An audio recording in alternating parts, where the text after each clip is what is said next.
当地时间22号中午，国家主席习近平乘专机抵达俄罗斯喀山，出席金砖国家领导人第16次会晤。当天下午，习近平在喀山同俄罗斯总统普京举行双边会晤。金砖国家领导人喀山峰会将于22号到24号举行，30多个国家的领导人和政府代表团将参会。外界注意到，这是金砖国家大扩员后的首次峰会，将关注哪些重要议题？喀山是俄罗斯鞑靼斯坦共和国的首府，由于处于欧亚大陆中心地带，自古以来就是东西方贸易交通、文化交往的枢纽。外界注意到，17世纪的万里茶道曾是连通中俄的世纪动脉。万里茶道中兴之时，一些俄商从喀山出发，前往中国湖北贩茶设厂。据悉，除了因茶结缘、以茶会友，中俄在喀山的教育合作也蓬勃发展。在鞑靼斯坦的中国留学生超过2000人，喀山联邦大学孔子学院持续不断培养中文人才。不仅如此，喀山与杭州、广州等也结为友好城市。如今，这座俄罗斯千年古城喀山即将迎来金砖大家庭的盛会。Я считаю, что благодаря такому саммиту в Казани также поднимается уровень, и мир узнает о нас, что мы молодцы, открыты, гостеприимны. И, пожалуйста, приезжайте,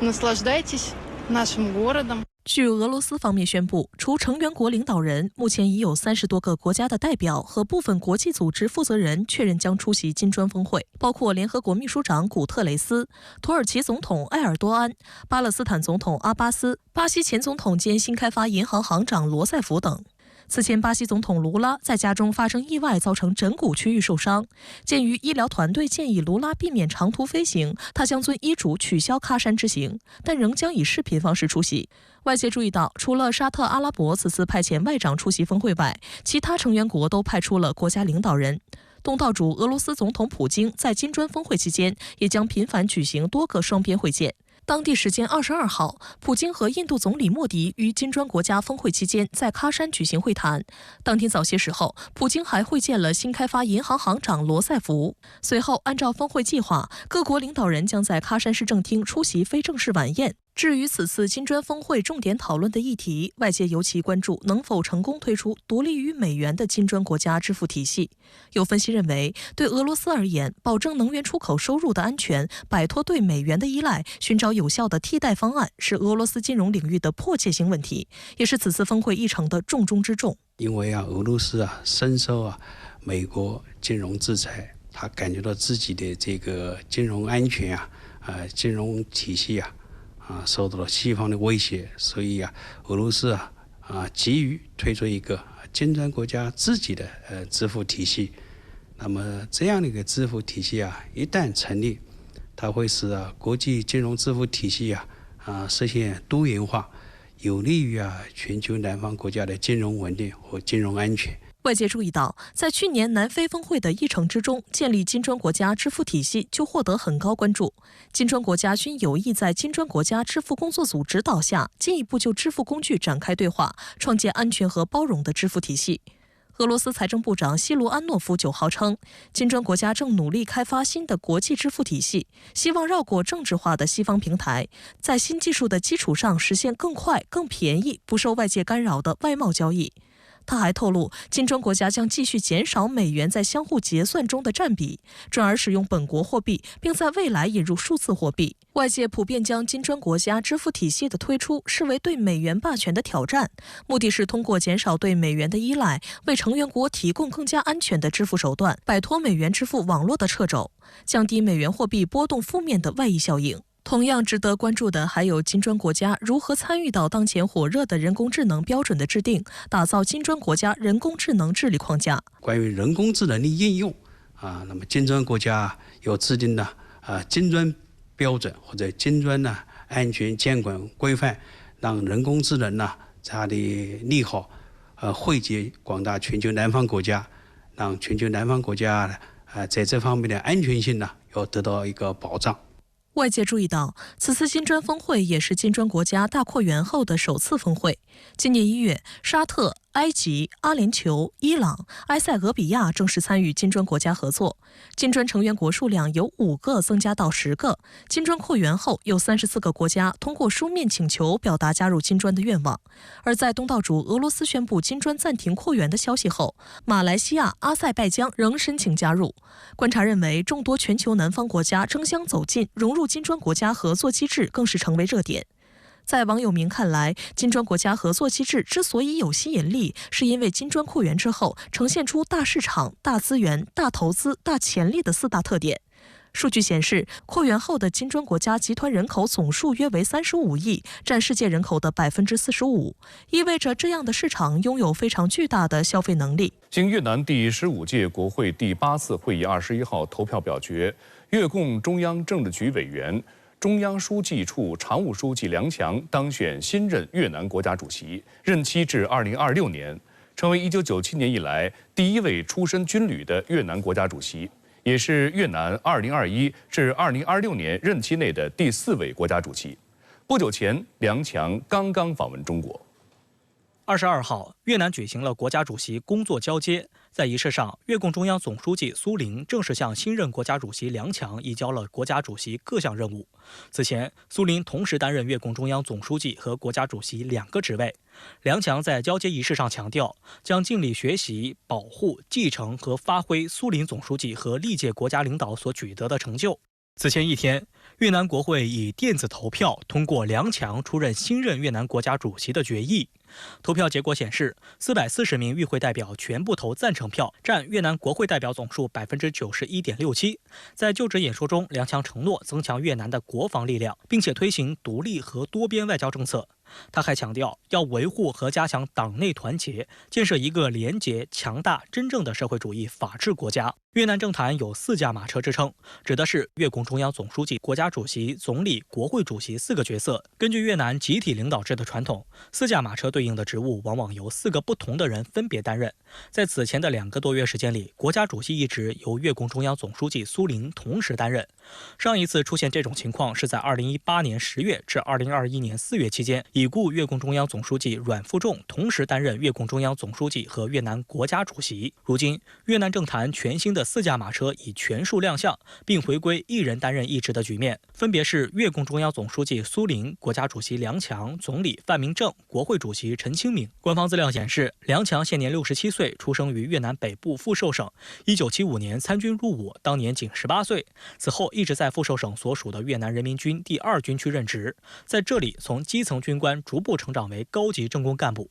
2016年，梁强首次当选为越共中央委员。梁强首次进入越共中央政治局是在2021年。不过，此后越南政坛出现了一系列变动，直到今年5月16号，越共中央正式决定任命梁强为越共中央书记处常务书记。这也是进入20世纪以来人民军将领第一次主持书记处工作。当选国家主席前，梁强是越共第13届中央政治局委员，越南第15届国会代表。需要指出的是，在当选国家主席前，梁强所在的中央书记处是越共的中央执行机构，负责党务。近年来，中央书记处常务书记有时也被观察者归入4驾马车加1的框架中。在越南党和国家的重要会议场合，常能见到4驾马车加1的5名任职者的合影。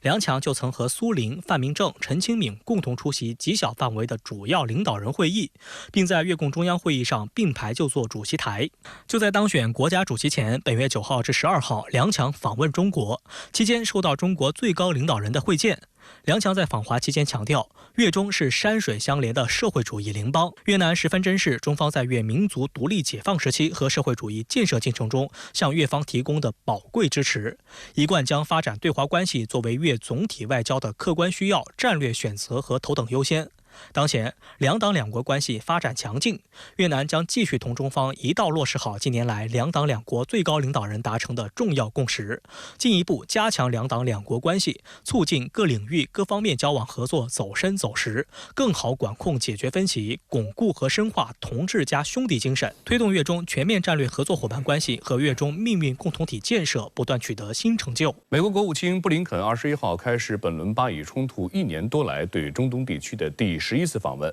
此外，黎巴嫩真主党22号宣称对以色列总理内塔尼亚胡的私人住宅遇袭负责。当地时间22号，布林肯抵达以色列，与以色列总理内塔尼亚胡、以色列总统赫尔佐格等人会谈，讨论巴以黎以局势等问题。与此同时，不少以色列民众在布林肯位于特拉维夫下榻的酒店附近抗议，呼吁政府早日与哈马斯就释放被扣押人员达成协议。We are going to the United States, waiting on Hamas to figure out what and who are the decision makers. I would act decisively, actively, proactively to get a deal on the table for Hamas to consider and put an end to all of this, including the suffering of the people in Gaza.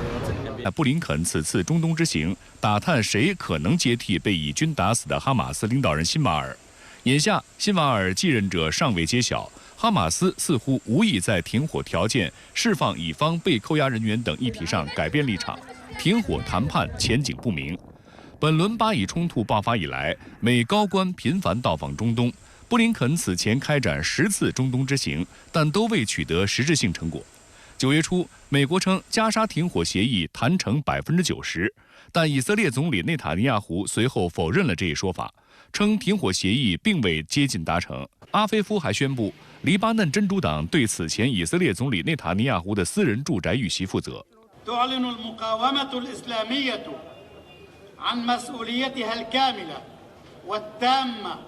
والحصرية عن عملية قيصاريا واستهداف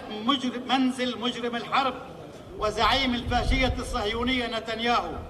以色列媒体当天获准发布一张照片，照片显示内塔尼亚胡私人住宅遭无人机袭击后，房屋一侧的玻璃窗被打碎。内塔尼亚胡在以色列北部城市开撒里亚的私人住宅19号遭无人机袭击，没有造成人员伤亡。袭击发生后，内塔尼亚胡称没有什么能阻止他，以色列将继续战斗到底。随着美国大选的临近，民主、共和两党总统候选人哈里斯与特朗普火力全开，二人频繁现身多个公开场所遥相喊话。与此同时，关于特朗普7月在公开集会上遭刺杀未遂的中期调查报告公布，认为美国特勤局与地方执法部门缺乏协调和有效规划，该事件是一场安全事务。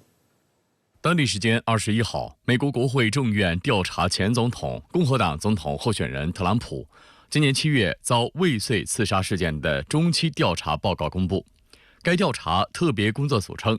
美国特勤局与地方执法部门缺乏协调和有效规划，最终导致枪手摆脱警方，爬上屋顶并开枪。这一特别工作组由7名共和党众议员和6名民主党众议员组成，将于今年12月13号前发布最终调查报告。今年7月13号，特朗普在宾夕法尼亚州巴特勒市举行的竞选集会上遭遇未遂刺杀，他的右耳被子弹击伤，现场1名观众死亡，枪手被特勤局人员当场打死。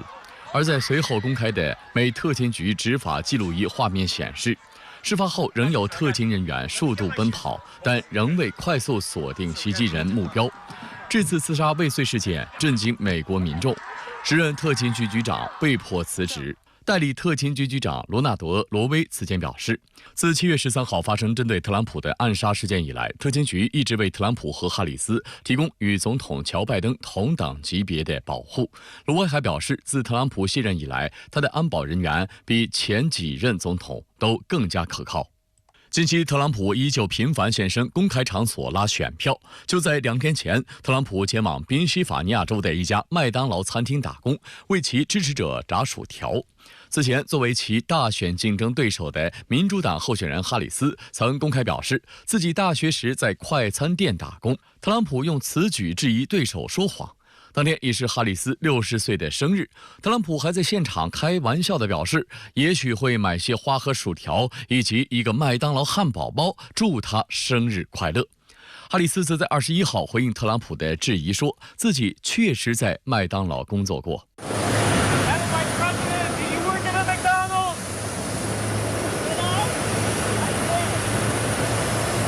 距离美国总统大选仅剩2周时间，哈里斯和特朗普都在竞相争取他们能得到的所有支持，其背后的财团和明星支持者也在持续发力。23号，美国前总统民主党内关键人物奥巴马现身底特律集会，为哈里斯助选。在开场环节，时年52岁、从小在底特律长大的著名说唱歌手阿姆也现身集会助演，为哈里斯拉票。Going into this election, the spotlight is on us more than ever, and I think it's important to use your voice. So I'm encouraging everybody to get out and vote, please. I think Vice President Harris supports a future for this country. And here to tell you much more about that, President Barack Obama.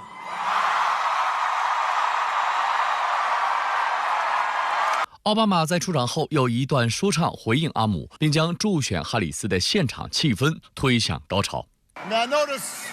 my palms are sweaty, knees weak, arms are heavy.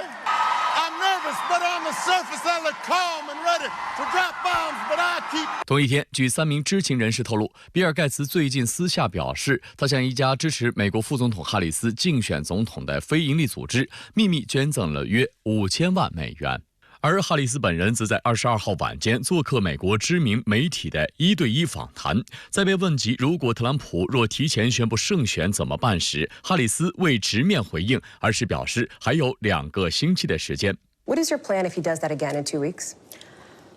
Well, let me say this. We've got 2 weeks to go, and I'm very much grounded in the present.In terms of the task at hand, and we will deal with election night and the days after as they come, and we have the resources and the expertise and the focus on that as well. So you have teams ready to go? Is that what you're saying? Are you thinking about that as a possibility? Of course. This is a person, Donald Trump. 哈里斯在另一场采访中还谈及做总统的理念。The President of the United States must set a standard.Not only for our nation, but understanding the standard that we as a nation must set for the world. 他还表示，若共和党总统候选人特朗普赢得大选，那么俄罗斯总统普京将端坐基辅。值得注意的是，哈里斯被质疑竞选集会上的反馈都是设定好的剧本。在21号的哈里斯竞选活动中，主持人在开始前拒绝了观众的提问请求，并称只能问提前确定好的采访问题。而哈里斯此前曾回应表示，这么做是为了更有纪律。